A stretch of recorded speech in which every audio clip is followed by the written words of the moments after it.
제7장 함석지대는 사자의 털빛깔 같은 먼지가 덮인 해협에서 바람이 불지 않아 앞으로 나아가지 못하는 돛배처럼 보였다. 깎아지른 절벽들 사이로 물길이 구불구불 흘러갔고 한 줄기 강과 들판이 초록빛 띠를 이루며 한쪽 절벽에서 다른 쪽 절벽으로 계곡을 가로질러 내려갔다. 해협의 한가운데 멈춰선 돛배처럼 보이는 바위의 뱃머리 쪽에는 말파에서의 푸에블로 마을이 벌거숭이 돌덩이를 기하학적으로 잘 가꾸어 놓은 듯 툭 붉어져 나와 있었다.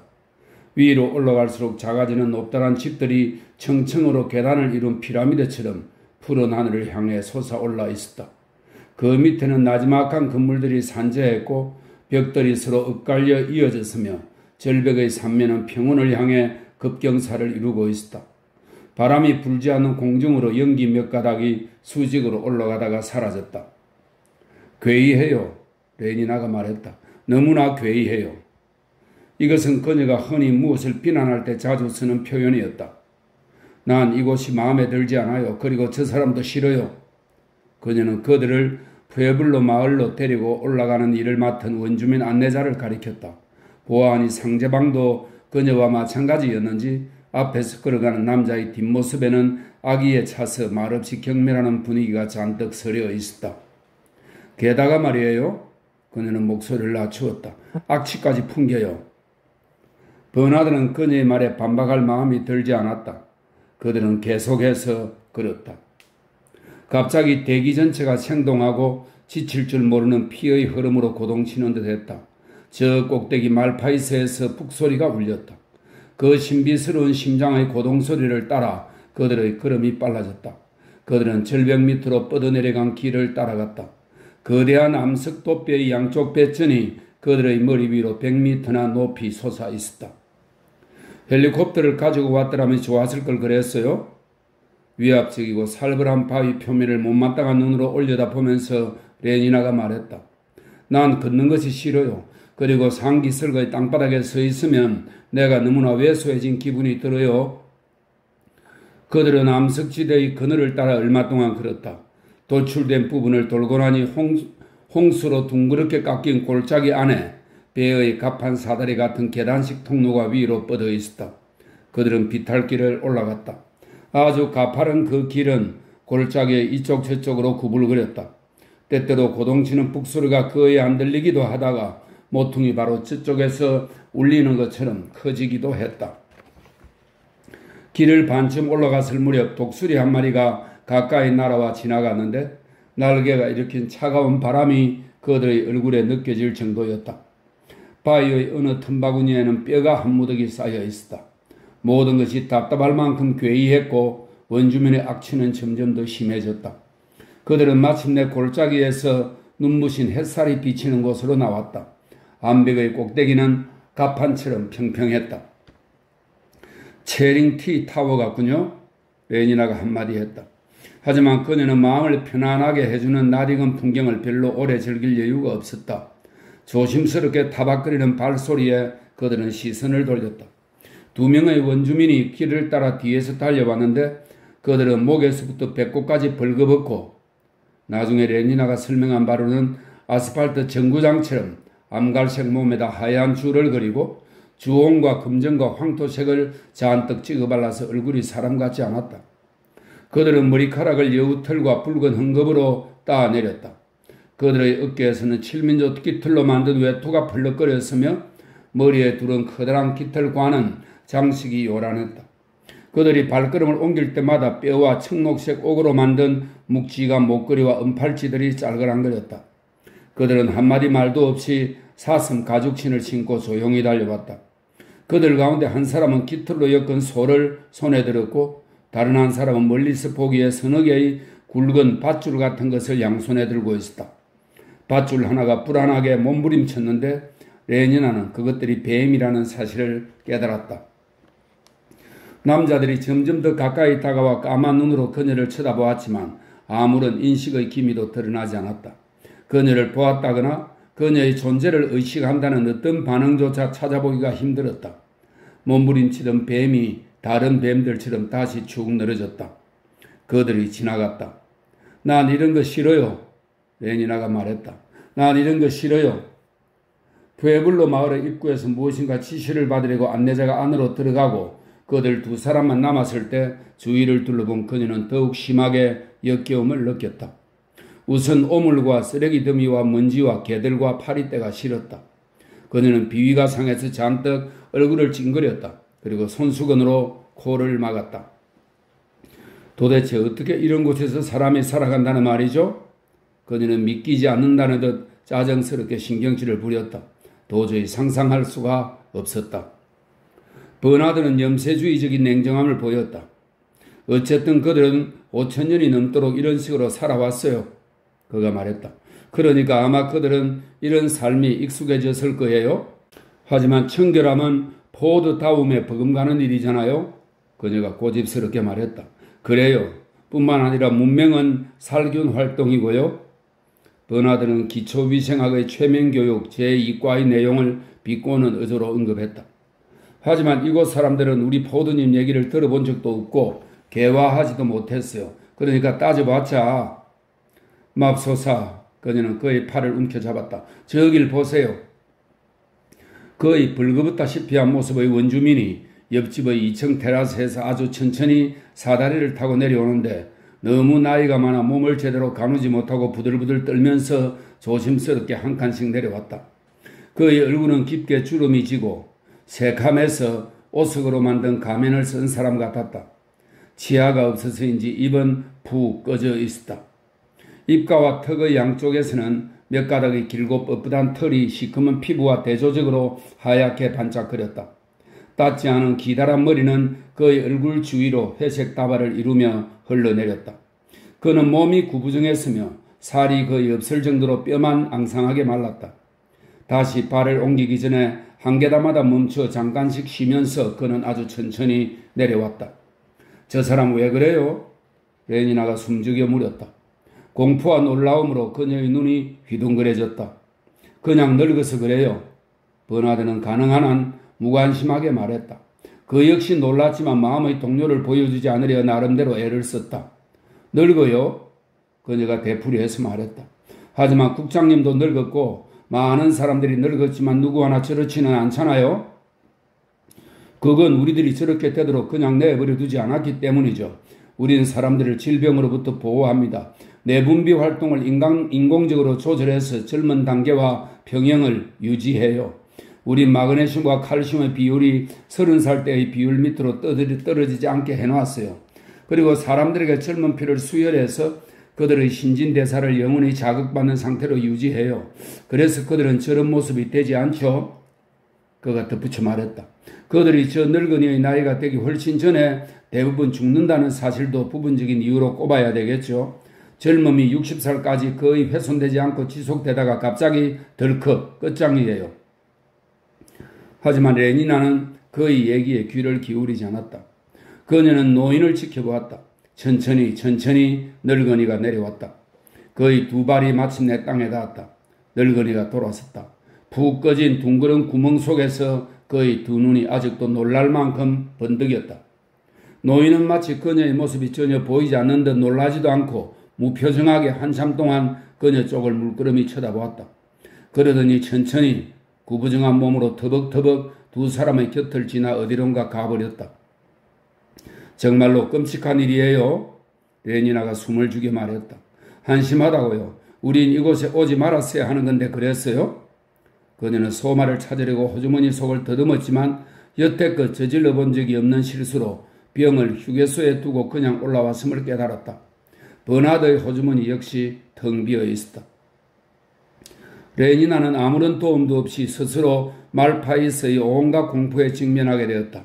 공포는 무더기로 한꺼번에 그녀에게 몰려들었다. 두 명의 젊은 여자가 아기에게 젖을 내미는 광경을 보자 그녀는 낯을 붉히고 얼굴을 돌렸다. 그녀는 평생 이토록 불길한 꼴은 본 적이 없었다. 그리고 더욱 난처했던 노릇은 눈치껏 못 본 채 하기는커녕 버나드가 이렇게 구역질 나는 모체 태생에 대한 장면을 놓고 노골적인 언급을 계속했다는 사실이었다. 소마의 혈액이 사라진 지금 그는 오늘 아침에 호텔에서 보였던 자신의 나약함을 창피하게 생각해서인지 짐짓 강하고도 이단적인 인상을 주려고 애썼다. 이 얼마나 친밀하고 멋진 광경인가요? 고의적으로 반발심을 자극하려는 듯 그가 말했다. 그리고 거기에서 발생하는 감정은 얼마나 강렬할까요? 난 인간이 어머니를 가져보지 못했기 때문에 무언가 상실했을지도 모른다는 생각을 자주 해요. 아마 당신도 어머니가 되지 않아서 무엇인가를 상실한 셈이지도 몰라요. 레니나, 자신의 어린 아기를 데리고 저기 앉아있는 당신의 모습을 상상해 봐요. 버나드, 어쩌면 그런 소리를 하세요?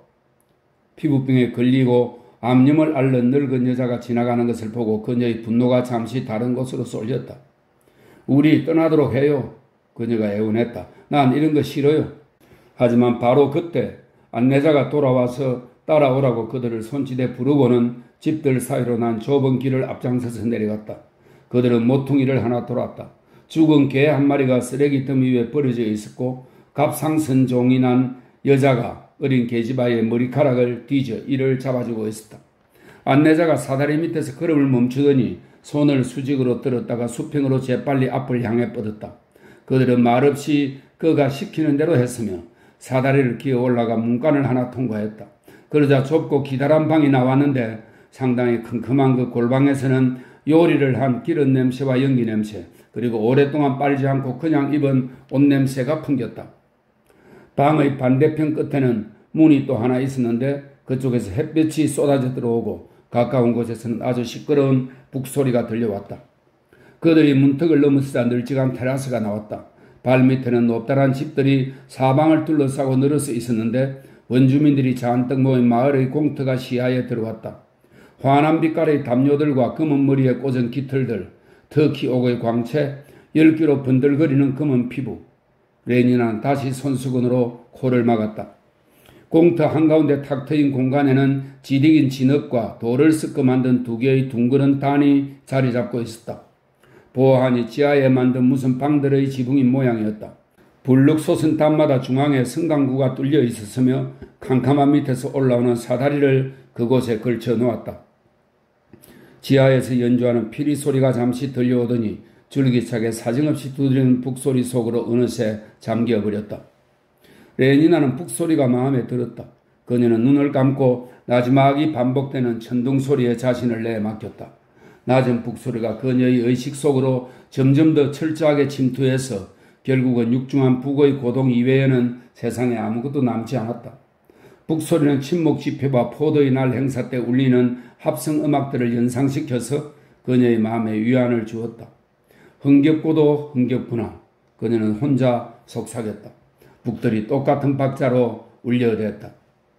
두 사람이 깜짝 놀랄 만큼 갑작스럽게 노래가 터져 나왔는데 수백 명의 남자 목소리가 동시에 날카로운 금속성 소리를 내며 맹렬하게 울려 나왔다. 몇 개의 긴 선율 그리고 침묵이 이어졌다. 천둥 같은 북소리 뒤에 다시 침묵이 흘렀다. 그러고는 말이 힝힝거리듯 날카롭게 떨리는 목소리로 여자들이 응답했다. 그러더니 다시 북소리, 다시금 남자들의 굵직하고 야만스러운 목소리가 그들의 남성다움으로 화답했다. 괴이했다. 그렇다. 이 장소도 괴이하고 음악도 옷도 갑상선종도 피부병과 늙은 사람들도 괴이했다. 하지만 공연 자체만큼은 특별히 이상한 점이 없는 것 같았다. 적은 하급계층의 공동체 놀이를 연상시키는군요. 그녀가 버나드에게 말했다. 하지만 아무에게도 해를 끼치지 않는 노래는 잠시 후에 더 큰 불쾌한 무엇을 연상시켰다. 지하의 원형 방들로부터 갑자기 흉측한 괴물 집단이 무더기로 올라왔기 때문이다. 그들은 인간과 비슷한 모습이 몽땅 사라질 정도로 요란한 칠을 하거나 회개한 과면을 쓰고 광장을 돌며 이상하게 절름거리는 듯한 춤을 추었다. 그들은 노래를 부르고 돌고 또 돌았으며 그렇게 한 바퀴를 돌 때마다 조금씩 춤과 노래가 빨라졌다. 북소리가 달라지자 박자 역시 빨라졌으며 귓속에서 열병에 걸린 듯 고동치는 소리가 되었고 군중은 춤추는 사람들과 어울려 점점 더 큰 소리로 노래를 부르기 시작했다.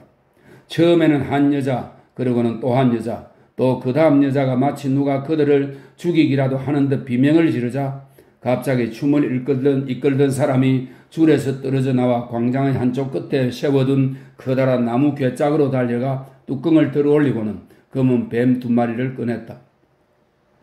군중에서 우렁찬 함성이 터져 나왔고 춤을 추던 다른 모든 사람들이 팔을 벌리고 그를 향해 달려갔다.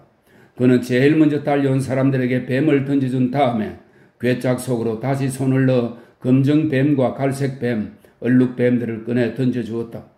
그러더니 다른 율동을 타고 춤이 다시 시작되었다. 빙빙 돌고 또 돌면서 그들은 뱀을 들고 무릎과 엉덩이를 유연하게 뱀처럼 꿈틀거리며 놀렸다.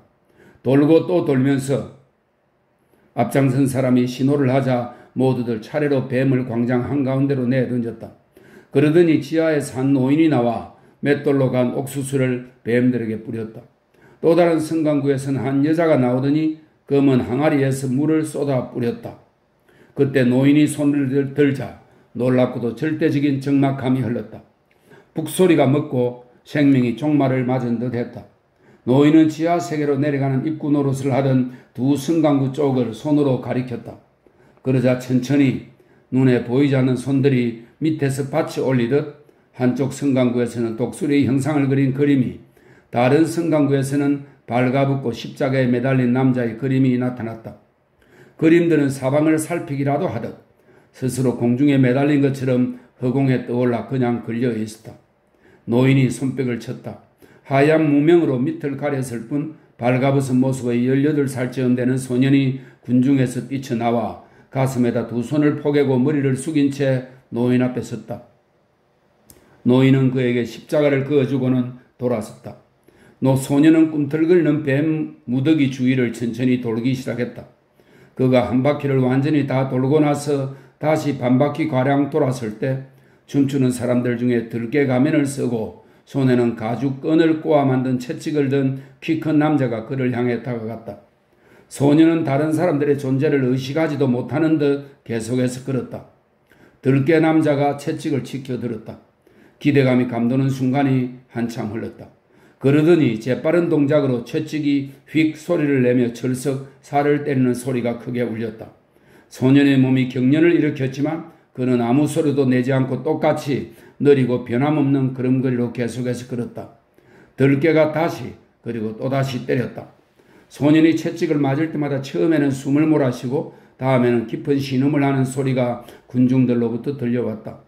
소년은 걸었다. 2바퀴, 3바퀴, 4바퀴를 계속해서 걸었다. 피가 줄줄 흘러내렸다. 5바퀴, 6바퀴 갑자기 레니나가 두 손으로 얼굴을 가리고 흐느껴 울기 시작했다. 저 사람들을 말려요. 저 사람들을 말리라고요. 그녀가 애원했다. 하지만 채찍은 가차없이 소년을 내리쳤다. 7바퀴 돌연 소년이 비틀거리더니 여전히 아무 소리도 내지 않으면서 앞으로 고꾸라졌다. 노인은 그를 굽어보면서 길고 하얀 깃털을 소년의 등에 대었다. 그리고 사람들이 보게끔 새빨개진 깃털을 잠깐 동안 치켜들었다가 뱀들의 위로 3차례 흔들었다. 피가 몇 방울 떨어지자 갑자기 북들이 다시금 울려 숨가쁜 소음이 진동했으며 요란한 함성이 터져나왔다. 춤추는 사람들이 앞으로 몰려나와 뱀을 집어들고는 광장으로 달려나갔다. 남자, 여자, 아이 할 것 없이 군중 전체가 그들을 뒤따라 달려갔다. 잠시 후에 광장은 텅 비었고 쓰러진 자리에 뻣뻣하게 그대로 엎드려 있는 소년만이 남았다. 3명의 늙은 여자가 어느 집에서 나와 힘에 기운 듯 그를 일으키더니 안으로 데리고 들어갔다.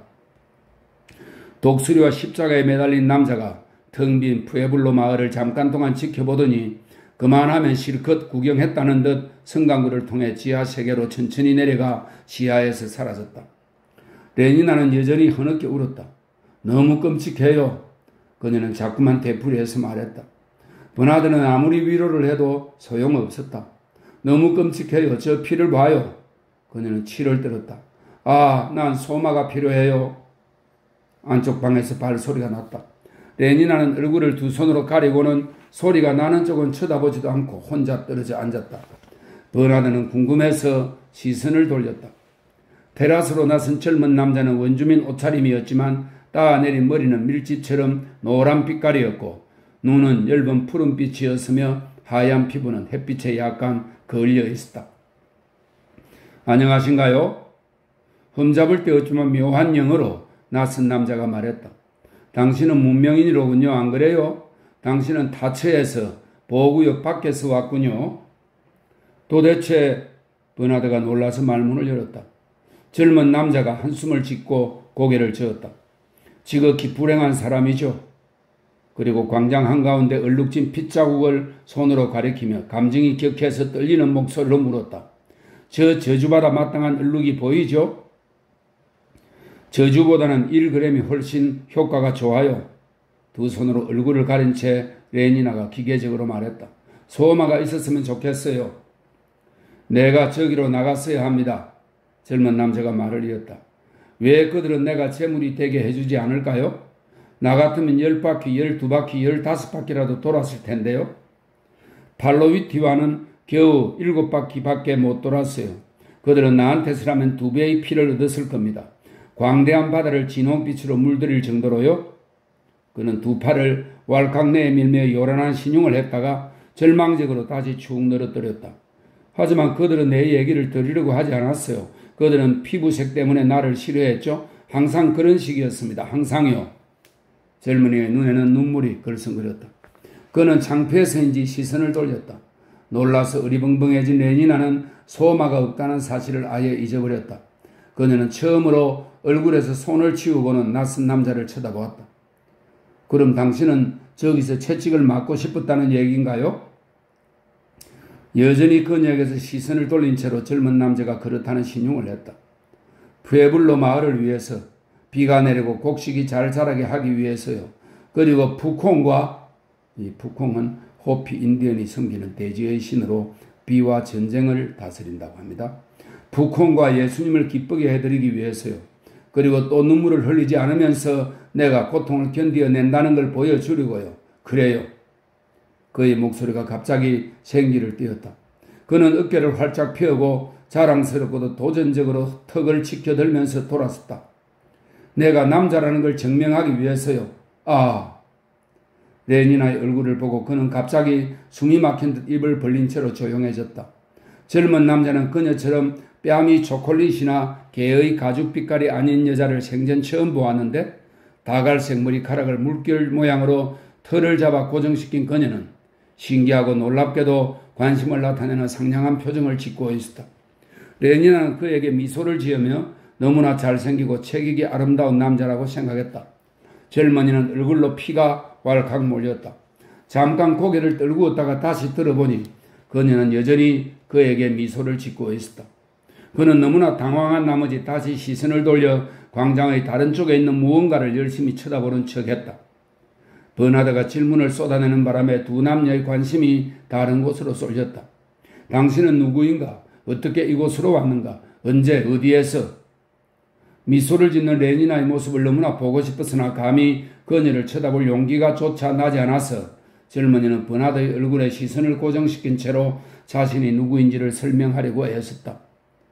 린다와 느닷없이 여자 이름을 듣고 레니나가 순간적으로 거북한 표정을 짓기는 했지만 린다와 그는 보호구역 출신이 아니라고 했다. 린다는 그의 어머니였다. 린다는 그가 태어나기 오래전에 아버지였던 남자와 타치에서 왔다. 버나드는 귀가 솔깃해졌다. 그녀는 산속에서 혼자 북쪽으로 향해 가다가 가파른 곳에서 떨어져 머리를 다쳤다. 어서 얘기를 계속해요. 어서요. 버나드가 흥분해서 재촉했다. 말파이스의 사냥꾼 몇 사람이 그녀를 발견해서 푸에블로 마을로 데리고 왔다. 린다는 그의 아버지였던 남자를 다시 만나지 못했다. 그의 이름은 토마킨이었다. 설명입니다. 토마킨은 1980년대에 제작된 텔레비전 영화를 보면 린다는 토마스의 정확한 이름을 기억하지 못하고 토마킨이라는 애칭만 기억하고 있었다는 설명입니다. 그의 이름은 토마킨이었다. 그렇다. 토마스는 부하본부 국장의 이름이었다. 매정하고 사악하고 인간답지 못한 남자 토마킨. 그는 그녀를 남겨두고 다시 타치로 혼자 멀리 날아가 버렸으리라. 그리고 난 말파이스에서 태어났답니다. 청년이 말끝을 맺었다. 말파이스에서요. 그리고는 머리를 설레설레 흔들었다.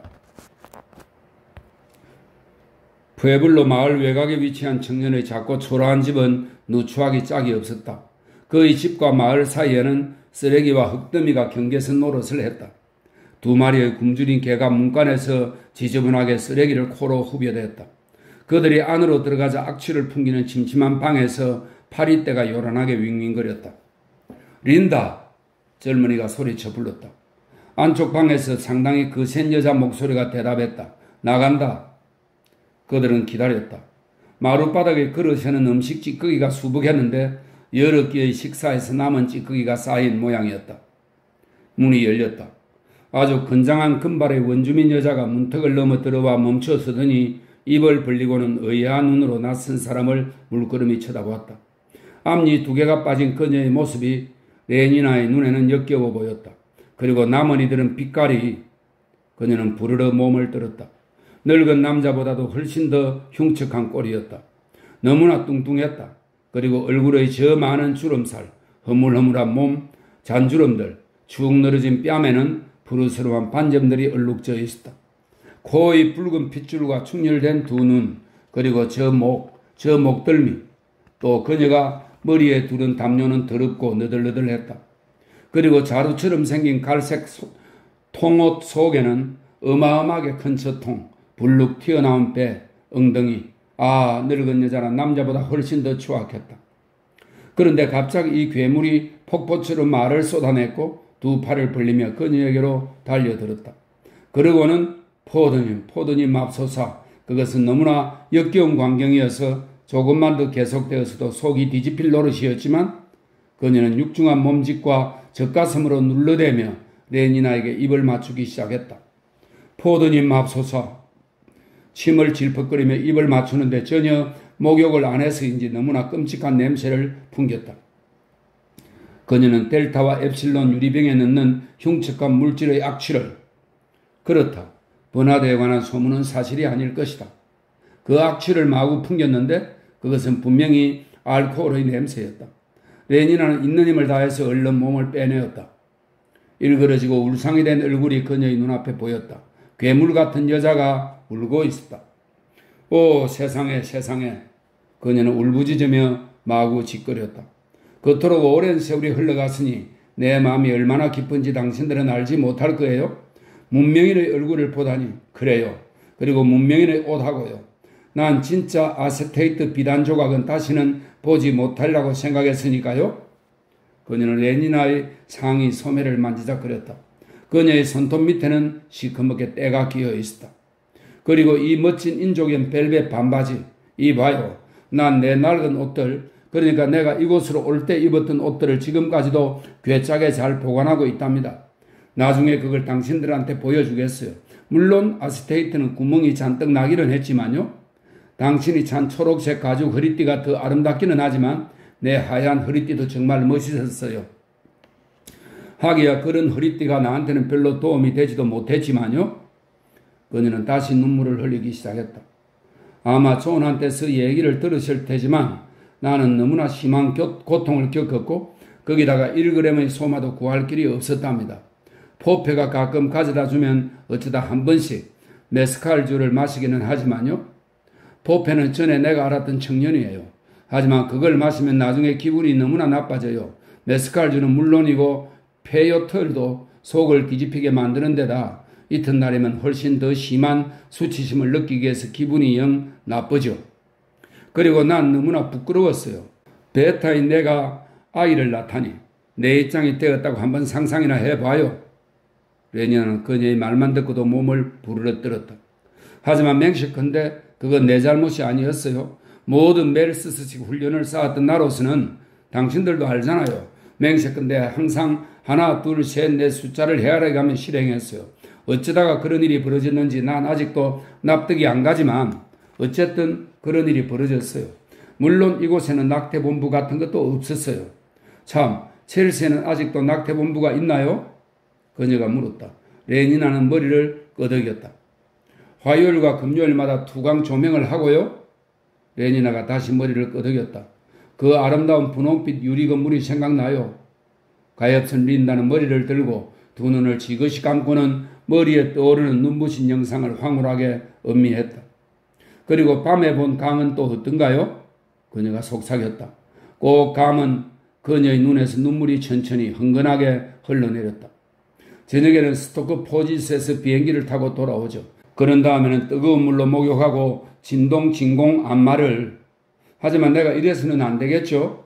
그녀는 심호흡을 하고 머리를 슬레슬레 흔들더니 다시 눈을 뜨고 한두 차례 훌쩍인 다음에 손으로 코를 풀고는 손가락을 통옷의 치맛자락에 문질렀다. 오, 미안해요. 레니나가 자기도 모르게 역겨워서 반사적으로 얼굴을 찡그리는 것을 보고 그녀가 말했다. 더러운 꼴을 보였군요. 미안합니다. 하지만 손수건이 없으니 어쩌나요? 사방에 오물투성이지만 방부 처리를 할 길이 없어서 내가 얼마나 속이 상했었는지 기억이 나는군요. 그들이 나를 처음 이곳으로 데리고 왔을 때 난 머리에 심하게 찢어진 상처가 났었어요.